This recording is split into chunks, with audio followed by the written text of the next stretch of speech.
Hi, it's April here again. Today I wanted to talk a little bit about one of the things I hear a lot, which is that I don't have any time. So when we talk about, changing their habits related to emotional eating, I often hear I don't have any time to exercise. I don't have time, to plan my meals. I just don't really have time for myself. So yes, in essence, that is true. A lot of you have really tough jobs, pretty much all of you do. So, time is an issue for sure. But what's also going on is that you are using that as a reason to, not take good care of yourself and focusing on either your children or your job. Sometimes your spouse might need extra help. So, even though I think it's wonderful that you're taking care of these other people, it's my belief, and something I have to say every day, is you have to take care of yourself so that you can take care of other people.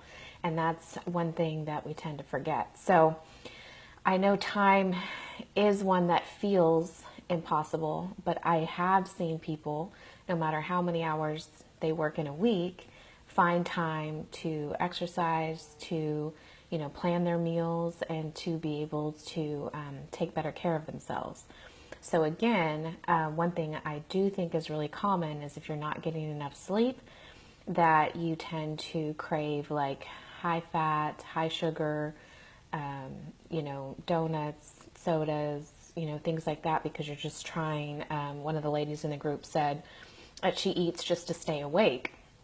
And so I think that's a really common pattern is, to grab a soda or even another coffee just to get through the day. And part of the way that I would try to counteract that is making sure you are getting proper rest, to try to pay attention to the, circadian rhythm if you can. I do have a lot of nurses that work nights, and I know that's really tough. So I think that trying as best you can to get up at the same time, go to sleep at the same time, and I love this sleep app, Sleep Cycle, where you can track your sleep and you can start to look at, I took more steps that day and I slept better. You can track, if you had a drink before bed, if it affected your sleep. And what I learned for me is that I sleep better if I go to bed at 10:30 and get up at 6:30. I tend to go to sleep at 11 and get up at 7, but I actually got more rest and better sleep, better quality of sleep if I went to bed earlier. And I think that's because, it's closer to, your natural rhythm. So I know time is a really, really tough one, but we do know people, I'm not one of them, but we do know people who get up at 5 o'clock in the morning and go to boot camp.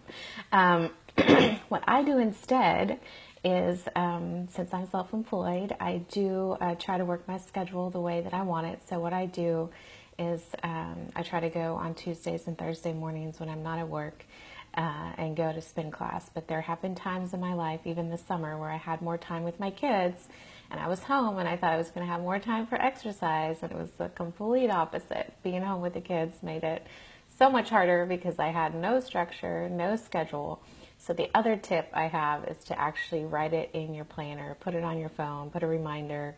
Once you start going, it will get better. I do tell people to try to just go one time this week. For us, the weather's a little bit better, depends on where you're at, but we've had a ton of rain and nobody's wanted to go anywhere. It's just been muddy and yucky for like a week. So now that it's clearing up a little bit, take your dog for a walk, take your kids to the park, even doing 30 minutes a day, even if it's 10 minutes, 10 minutes, 10 minutes of walking, even that will help. And I do know for you nurses and teachers out there, you guys are standing up all day. So the last thing you want to do is exercise, but on your days off, it does actually help lift your mood. And if you can be out in nature, that's even better. So if you guys have time, put a comment below and tell me how you want to try to work in some amount of physical activity this week. Thanks, guys.